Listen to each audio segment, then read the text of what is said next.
The old piano keys felt warm under Maya's fingers as she played the final notes of Chopin's Nocturne. The music shop below had closed hours ago, but she couldn't sleep. Music was the only thing that made sense in her dark world. At 16, Maya had been blind for 8 years now. She still remembered colors sometimes, especially the deep blue of her mother's favorite dress and the golden sunlight that used to stream through their kitchen window. But those memories were fading, like old photographs left in the sun. What never faded was the music. Maya lived with her grandmother in a small apartment above Chen's music shop in Vienna. The shop had been in their family for 3 generations, though it barely made enough money to pay rent these days. People bought their instruments online now, or from the big stores downtown. But Maya loved the smell of old wood and violin rosin that filled every corner of their little shop.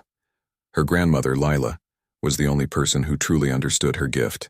Lila had once studied at the Vienna Conservatory, back when women in music were even more rare than they are today. She never made it as a performer, but she recognized something special in Maya the first time she heard her play. "You don't just play music, little bird," Lila would say. "You speak it like a language." It was true. Maya could hear a piece of music once and play it back perfectly. Not just the notes, but every tiny detail. The way the pianist breathed between phrases. The slight hesitation before a difficult passage. The emotion hidden in each chord change. It was as if the music painted pictures in her mind that she could see more clearly than anything in the real world. Tonight, she was practicing a particularly difficult piece. Her fingers moved across the keys with confidence even though she couldn't see them. She had memorized the feel of every key, every distance between notes. The piano was her map and she knew every street and corner. "Maya, you should sleep," Lila called from her bedroom. Tomorrow is a long day, but Maya couldn't stop. There was something about this piece that called to her. It was like trying to solve a puzzle where every note mattered. She had heard it on the radio 3 days ago, during a broadcast from the Vienna concert hall. The announcer had called it impossible to play, a piece that only the world's greatest pianist could master. Maya played it again, this time adding her own touches. A little more feeling in the left hand, a slight pause that made the melody breathe. She wasn't just copying what she had heard, she was making it her own. The Vienna concert hall. Just thinking about it made her heart race. She had never been inside, but she had walked past it countless times. Sometimes she would stop on the sidewalk and listen to the faint sound of music drifting from its walls. That was where the real musicians played. The ones whose names appeared in newspapers and whose recordings filled the classical music stations. Maya had dreamed of playing there since she was a child. Back then it seemed possible. Back then, she could still see the sheet music her mother bought for her, could watch her fingers move across the keys. The blindness came suddenly like a door slamming shut. A rare condition, the doctor said. Nothing they could do. Her parents tried to be supportive at first. They bought her books in Braille and signed her up for mobility classes. But as months passed, Maya could feel their hope fading. They started talking about realistic goals and practical skills. When they divorced 2 years later, Maya wasn't surprised. Grief has a way of breaking families apart even when no one dies. That's when she moved in with Lila. Her grandmother never once suggested she should give up music. Instead, she bought her recording equipment so Maya could listen to performances over and over. She found rare pieces that even the music teachers at school hadn't heard of. Most importantly, she never treated Maya like she was broken. "Music doesn't need eyes," Lila would say. "Music needs heart. And you, little bird, have more heart than any sighted person I know." The music shop was full of instruments that customers had abandoned over the years. A violin with a crack down its face, a flute missing several keys, a drum set that had belonged to a jazz band from the 1960s. Maya loved them all because they each had their own voice, their own story. But the piano was different. It had belonged to Lila when she was young, and before that, to Lila's own teacher. The wood was scarred and some of the keys stuck occasionally, but its tone was pure and warm. Maya sometimes wondered if the piano remembered all the music that had been played on it over the years. During the day, Maya attended the local high school. She was a good student, but she felt like she was living in 2 different worlds. At school, she was the blind girl who needed special accommodations and extra help. Teachers spoke to her more slowly as if her hearing was damaged along with her sight. Students were polite but distant, never quite sure how to act around her. But at night, alone with the piano, she was something else entirely. She was a musician. She was free. Maya's music teacher at school, Mr. Weber, was kind but limited. He could teach basic theory and simple pieces, but he didn't understand what Maya was capable of. When she played something advanced, he would worry that she was pushing herself too hard. When she tried to explain how she heard music differently than others, he would nod politely but change the subject. "You have talent," he would say, "but you need to be realistic about your future." Realistic. Maya hated that word. It was code for give up your dreams.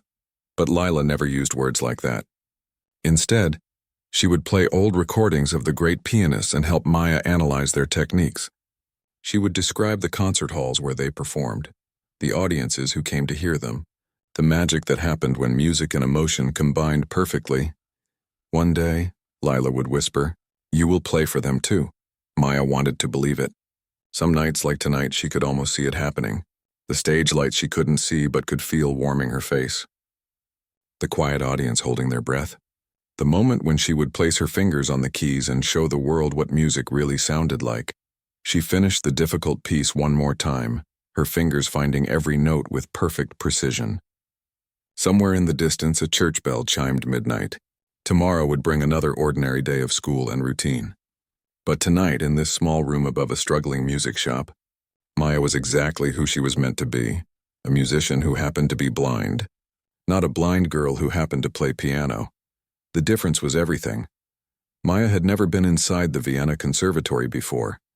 The building felt massive around her as Lila guided her through the marble hallways. Their footsteps echoed off the high ceilings, mixing with the distant sound of someone practicing violin scales. "Are you sure about this?" Maya whispered, gripping her grandmother's arm tighter.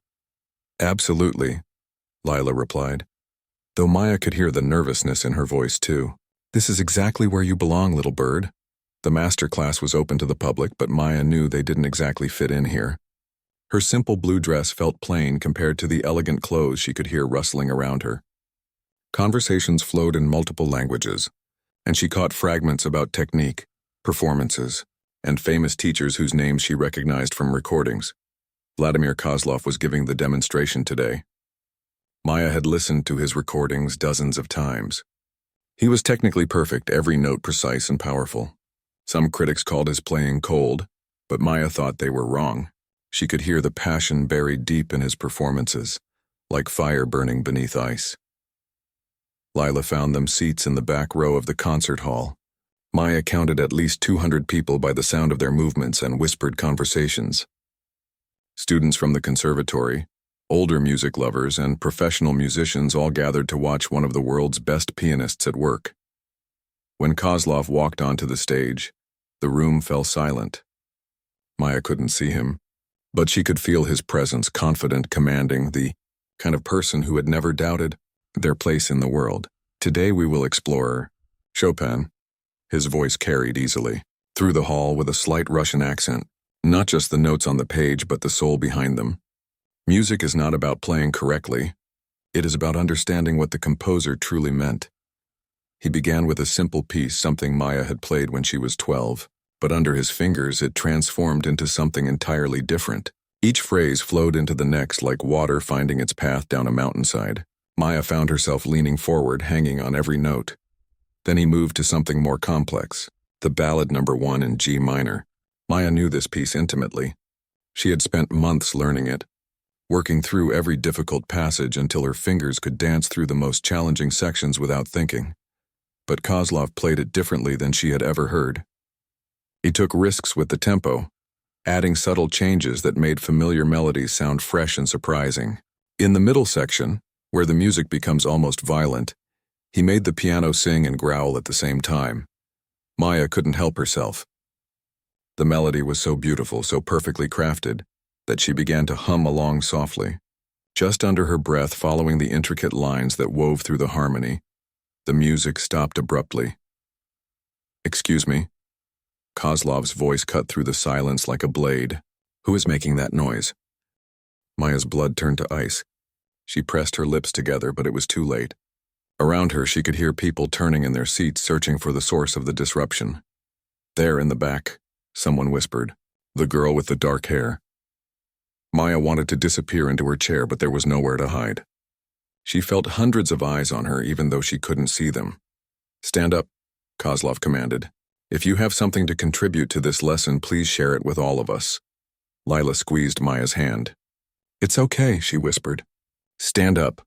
Maya's legs shook as she rose from her seat. The hall felt enormous around her now, like she was standing at the bottom of a deep canyon. "What is your name?" Kozlov asked. His voice wasn't angry exactly, but it wasn't kind either. "Maya Chen," she managed to say, though her voice came out smaller than she intended. "And you felt qualified to improve upon my interpretation?" "I'm sorry," Maya said quickly. "I didn't mean to disturb anyone. The music was so beautiful, I just what?" Maya took a shaky breath. Around her, the silence was complete. Even the building itself seemed to be holding its breath. "I was following the melody line in the left hand," she said quietly. "The way you played it in the middle section, it reminded me of something sad trying to become hopeful." A few people murmured in surprise. Maya's description was accurate, and some in the audience seemed impressed that she had picked up on such a subtle detail. But Kozlov wasn't finished with her. "Come here," he said. To the piano, "Vladimir," an older voice called from somewhere near the stage. Maya thought it might be one of the conservatory professors. "Perhaps we should continue with the lesson." "No," Kozlov replied firmly. "If this young lady understands music so well, let her demonstrate for us." Maya felt like she was walking through a nightmare as Lila helped guide her down the aisle.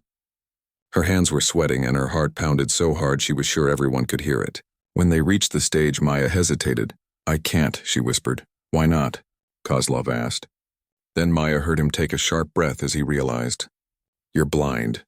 The word fell into the silence like a stone into still water. Maya heard a few gasps from the audience, then the rustle of uncomfortable shifting.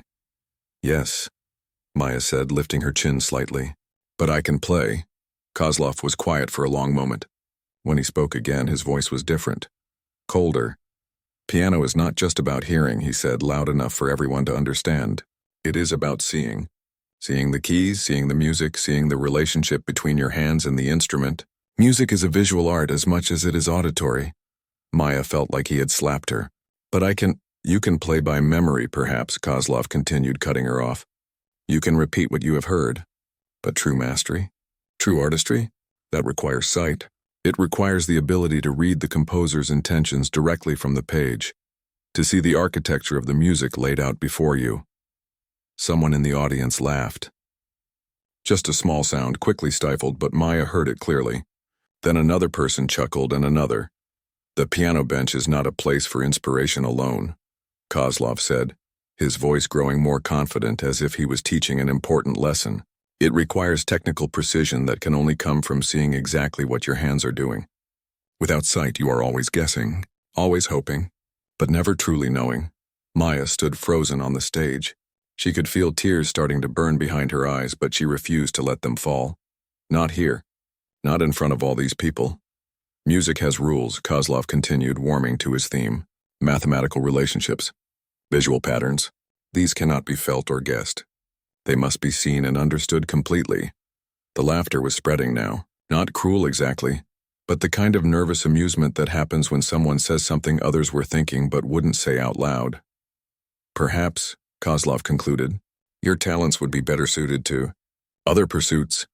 Maya turned and walked off the stage as quickly as she could without running. Lila followed close behind, her own breathing sharp with anger and pain for her granddaughter. They pushed through the lobby and out into the cold Vienna air. Only then did Maya allow the tears to come. "He's wrong," Lila said fiercely, holding Maya tight. "He's completely wrong." But as they walked home through the busy streets, Maya couldn't shake Kozlov's words. They echoed in her mind with the same precision as his piano playing. Maybe he was right. Maybe she had been fooling herself all along. For 3 days after the humiliation at the conservatory, Maya didn't touch the piano. She sat in her room, replaying Kozlov's words over and over. Each time she heard them, they cut deeper. Music is a visual art as much as auditory. Without sight, you are always guessing. Your talents would be better suited to other pursuits. Lila tried everything to coax her granddaughter back to music. She brought her favorite tea, played recordings of the great pianists, even suggested they take a trip to the countryside. But Maya just sat by her window, listening to the sounds of Vienna going about its business below. On the fourth morning, something changed. Maya woke before dawn and walked to the piano. She placed her hands on the keys but didn't play. Instead, she spoke to the silence. "He called me a guesser," she said quietly. "Said I was always hoping, never knowing." She pressed down on middle C, letting the note ring out in the dark room. "But I do know. I know this note is C. I know the next one is D. I know because I can hear the difference between them more clearly than he ever will." She played a simple scale, each note crisp and certain. "I know the distance between these keys better than I know the distance between my bedroom and the kitchen. I know because I've lived with this piano for 8 years. We're not strangers, we're family." By the time Lila woke up, Maya was already deep into her practice session. Not the gentle, exploratory playing she used to do. This was different, focused, determined. "Little bird," Lila called from the doorway. Maya stopped playing and turned toward her grandmother's voice.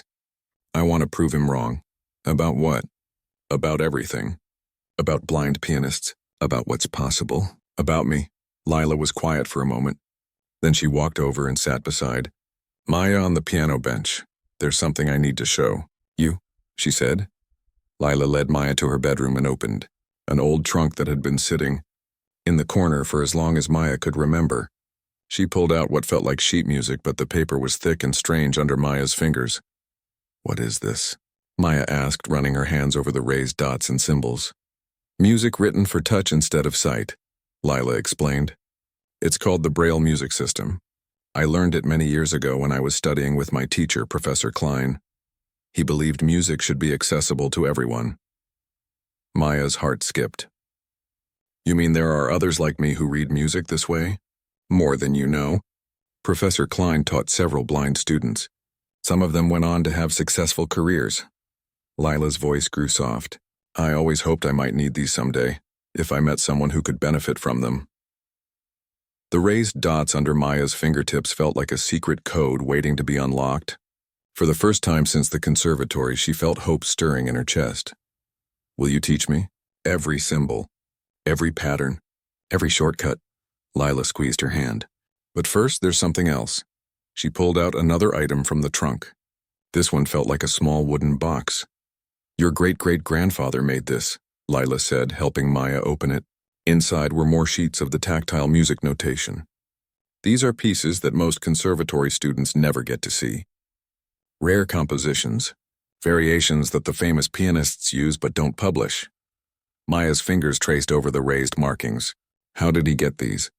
"He worked as a copyist for several composers in the early 1900s. Part of his job was creating these special scores for blind musicians. There weren't many then, but there were some." That morning began the most intense period of Maya's life. She practiced 12 hours a day, starting before sunrise and continuing long after the music shop closed. But now she wasn't just playing. She was studying. Every piece had layers she had never noticed before. Using the tactile sheets, she could analyze the structure of the music in ways that listening alone had never allowed. She could feel how composers built tension, how they created surprise, how they made familiar melodies sound fresh and new. The Braille music system was like learning a new language, but Maya's fingers were quick learners. Within 2 weeks, she could read simple pieces fluently. Within a month, she was tackling compositions that would challenge advanced conservatory students, but the most important discovery came from an unexpected source. One evening, as Maya was leaving through the back door of a nearby practice studio, where Lila had arranged for her to use a better piano, she encountered the building's janitor. His name was Roberto, and he had been working at the music school for 15 years. "You're the girl who practices late," he said. His English was accented but clear. Maya paused, uncertain. "I'm sorry if I'm causing problems." "Problems?" "Oh, no problems," Roberto laughed. "You play beautifully. I listen sometimes while I clean." They talked for a few minutes, and Maya learned that Roberto had once been a music student himself, back in Argentina. Life had led him down a different path, but he still loved music deeply. "The Vienna Concert Hall," he said thoughtfully when Maya mentioned her dream. "I clean there twice a week. Very beautiful piano. Steinway Model D from 1983. Maya's heart jumped. "Really?" The security is not so strict late at night, Roberto continued carefully. Sometimes if a person needed to practice on a world-class instrument, and if they were very quiet, and if they had someone who could let them in. He didn't finish the sentence. But Maya understood. 2 days later, she found herself standing on the stage of the Vienna concert hall at 11 o'clock at night. The same stage where Kozlov had humiliated her just weeks before, but now it felt different. The piano under her fingers was the finest instrument she had ever played. Each key responded to her touch with perfect sensitivity. The sound filled the empty hall with a richness that made her old upright piano at home seem like a toy. "This is where you belong," Roberto said quietly from somewhere in the darkness. Maya began to play. Not the simple pieces she had learned as a child, but the complex, challenging compositions she had been mastering with Lila's help. Chopin's most difficult etudes, Bach's intricate fugues, pieces that demanded not just technical skill, but deep musical understanding. As the notes filled the empty concert hall, Maya felt something she had never experienced before. Complete confidence, not just in her fingers or her memory, but in her right to be here, her right to make music at the highest level. She played for 2 hours that night, and Roberto listened to every note. When she finally stopped, her hands were tired, but her spirit was soaring. "There's something you should know," Roberto said as he prepared to lock up the building. "There's a competition coming. International piano competition. Many famous pianists compete. Kozlov is one of the judges." Maya's pulse quickened.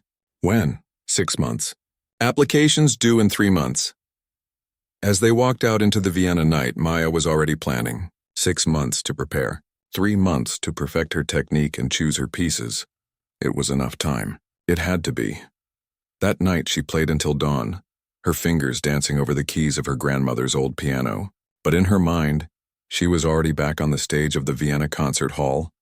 Next time she wouldn't be there to listen, she would be there to win.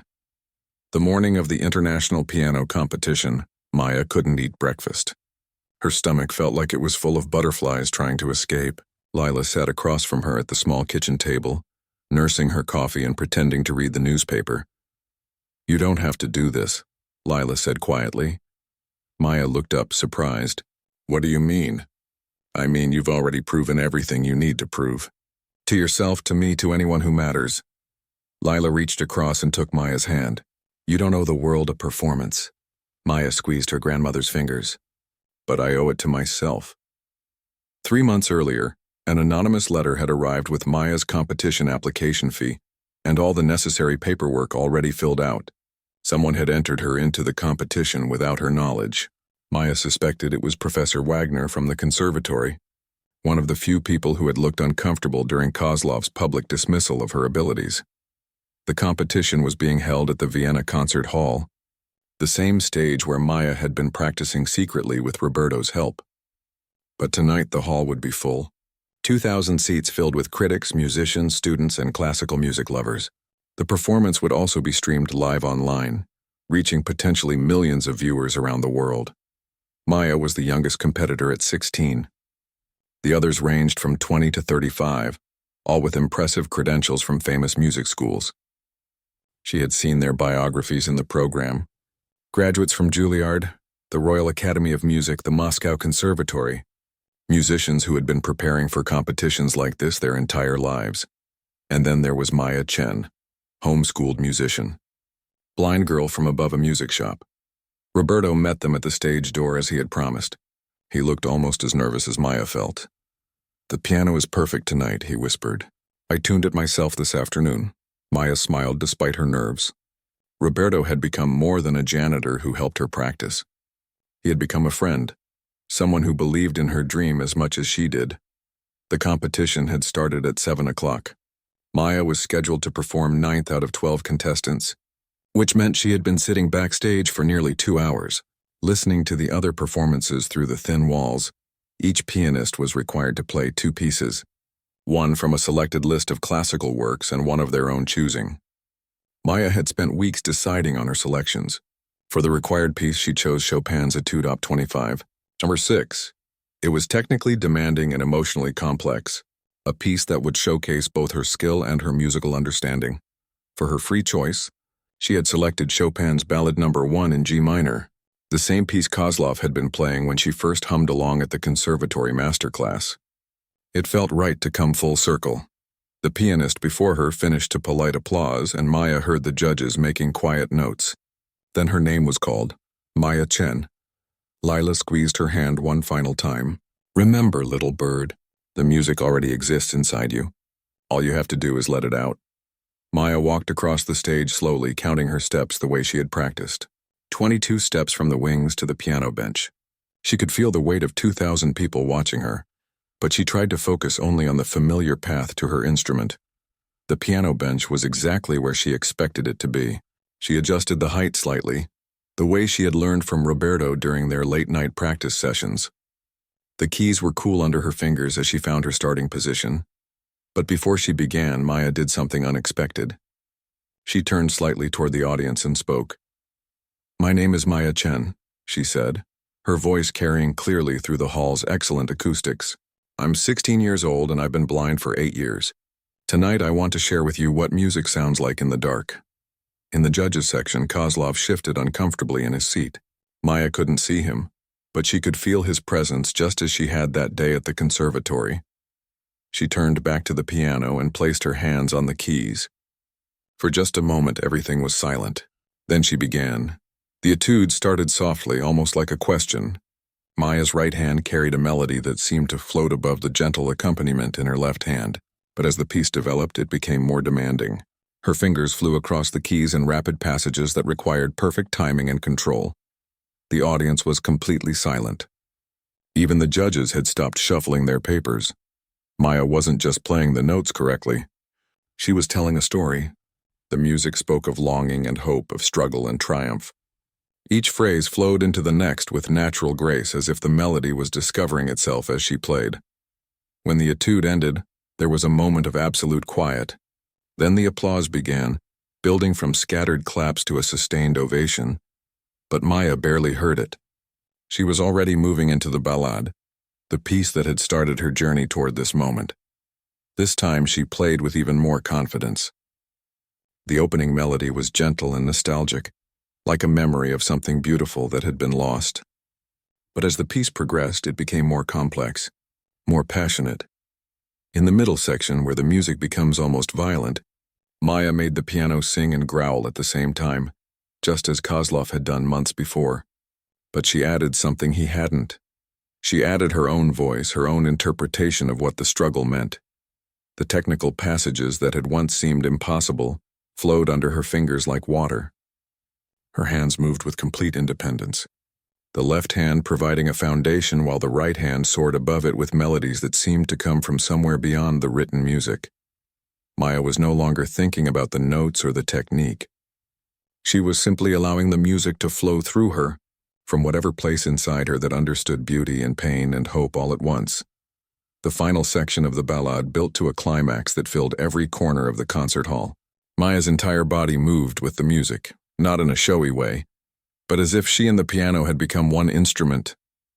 When the last note faded into silence, Maya sat perfectly still. She was breathing hard, and she could feel tears on her cheeks, though she didn't remember crying. For a long moment, nobody moved. The silence stretched on until Maya began to wonder if something was wrong. Then someone in the audience stood up. Then another person. Then another. The entire concert hall rose to their feet. The applause wasn't just loud, it was thunderous. Maya could hear people shouting, "Bravo!" and whistling. Some people were crying. In the judges section, Kozlov was on his feet too. His face was wet with tears and his hands were shaking as he applauded. The young woman who had hummed along to his playing months ago had just shown him something he thought was impossible. Maya had proven that music doesn't need eyes to see. It needs heart to feel and soul to understand, and she had both in abundance. Maya didn't win the competition. She came in second place, losing by just 2 points to a brilliant pianist from Japan who had been preparing for this moment his entire life. But by the time the results were announced at midnight, it didn't matter. Her performance was already traveling around the world. Alex, a young videographer who had been documenting rising musicians for his online channel, had filmed Maya's entire performance from the balcony. Something about her story had moved him, and he decided to post the video immediately after she finished playing. Blind Teenage Pianist Silences Vienna Concert Hall, he wrote as the title. The video began spreading within minutes. First dozens of views, then hundreds. By the time Maya was walking off stage after the awards ceremony, it had reached thousands. By the time she got home to the small apartment above the music shop, it had reached tens of thousands. Maya was exhausted. The emotions of the evening had drained her completely, and all she wanted was to sleep. But Lila was waiting up for her with tea and excited whispers about phone calls that had already started coming in. What kind of phone calls? Maya asked. Reporters, music schools, concert halls, even someone from a recording company in London. Maya sat down heavily on her bed. I don't understand. The world has discovered you, little bird. They want to know your story. By morning, the video had been viewed 2 million times. By the end of the week, it had reached 50 million views across all the platforms where people had shared it. But the numbers weren't what mattered. It was the comments that poured in from around the world that showed Maya how deeply her performance had touched people. I'm a piano teacher in Brazil, and I've been working with a blind student for 2 years, one person wrote. After watching this, I realized I've been setting limits instead of helping him reach his potential. My daughter lost her sight in a car accident last year and stopped playing violin, wrote another. We just watched this together, and she asked to start lessons again. I'm not blind, but I've always felt like music was impossible for me to learn. This girl makes me want to try. The messages kept coming, thousands of them, people sharing their own stories of overcoming limitations, of finding courage to pursue dreams they had given up on, of realizing that what makes someone different might actually make them extraordinary. Maya tried to read every comment, but it was overwhelming. More overwhelming were the opportunities that began arriving daily. The Vienna Philharmonic invited her to perform as a soloist. The London Symphony Orchestra wanted her for their youth concert series. 3 different recording companies offered contracts. Music schools from around the world sent scholarship offers, including some of the most prestigious conservatories that had never before actively recruited a blind student. But the most surprising call came exactly 1 week after the competition. Maya? Lila called from the kitchen. There's someone here to see you. Maya walked into the main room of their apartment and immediately recognized the voice that spoke. Hello, Maya. My name is Vladimir Kozlov. Maya's heart stopped. She hadn't expected this. The man who had humiliated her so publicly was standing in her grandmother's kitchen, hat in hand. Mr. Kozlov, she managed to say. I wanted to speak with you personally, he said. His voice was different than she remembered, softer, uncertain. About what happened at the conservatory. Lila moved protectively closer to Maya, but Maya gestured that it was okay. What about it? Maya asked. Kozlov was quiet for a long moment. I was wrong. Completely and utterly wrong. Not just about you, but about everything I said that day. Maya waited for him to continue. I have spent my entire career believing that music was about perfection, about technical mastery and visual precision. I thought I understood what makes a great musician. His voice grew quieter. Your performance taught me that I understood nothing. Maya felt tears starting, but she wasn't sure if they were sad or happy tears. The way you played that night, Kozlov continued. It wasn't just technically perfect, it was alive. It had soul in a way that my own playing has never achieved, despite all my training and all my sight.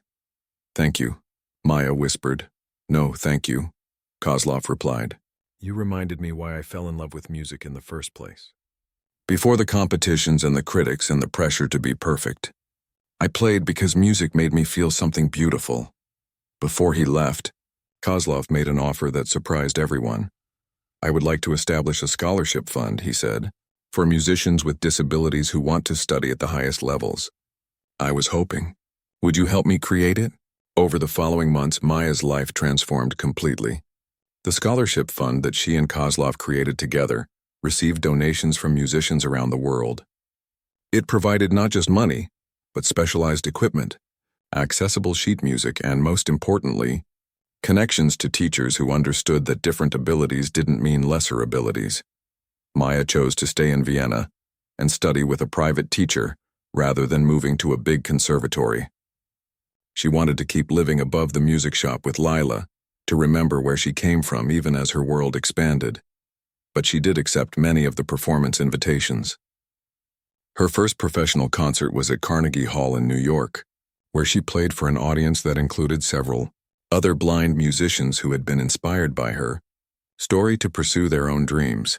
The recording contract she signed led to an album called Music in the Dark. It became one of the best-selling classical albums of the year, but more importantly, it introduced millions of people to the idea that disability and exceptional ability could coexist in the same person. Maya also started teaching. Young musicians with various disabilities traveled to Vienna to study with her, learning not just technique but confidence. She helped them understand that their differences weren't obstacles to overcome, but unique perspectives that could make their music more meaningful. Roberto got a promotion at the Vienna Concert Hall and became their accessibility coordinator, helping to make the venue more welcoming for performers and audience members with disabilities. Alex's video documenting Maya's journey was eventually turned into a full-length documentary that won several international awards. But he always said the most important recognition came from the emails he received from young people who had started pursuing music after seeing Maya's story. 2 years after the competition, Maya returned to the Vienna Conservatory, but this time she wasn't in the audience. She was giving a master class of her own. The hall was packed with students just as it had been the day Kozlov had dismissed her. But now she was the one on stage, teaching others about the deeper elements of musical expression. Music isn't about seeing the keys, she told the young musicians in the audience. It's about feeling the emotion behind every note. It's about understanding that limitation can become innovation, that difference can become strength. After the class, a young boy approached her. He was about 12 years old, and Maya could tell from his hesitant movements that he was probably visually impaired. "Miss Maya," he said shyly, "I've been learning piano for 2 years, but my teacher says I might not be able to get very far because I can't see very well." Maya knelt down to his level. "What's your name?" "David." "Well, David, let me tell you a secret. The most important part of playing piano isn't in your eyes, it's in your heart. And from the way you walked up here to talk to me, I can tell your heart is very brave." As she spoke with David about music and possibilities, Maya realized this was what mattered most. Not the concerts or the recording contracts or the fame. It was this moment when one person who had been told they couldn't do something met another person who proved that they could. The world hadn't just discovered Maya. Maya Chen had helped the world discover that talent comes in many forms, and that the most beautiful music often comes from the most unexpected places. In the darkness behind her eyes, Maya could see a future full of light.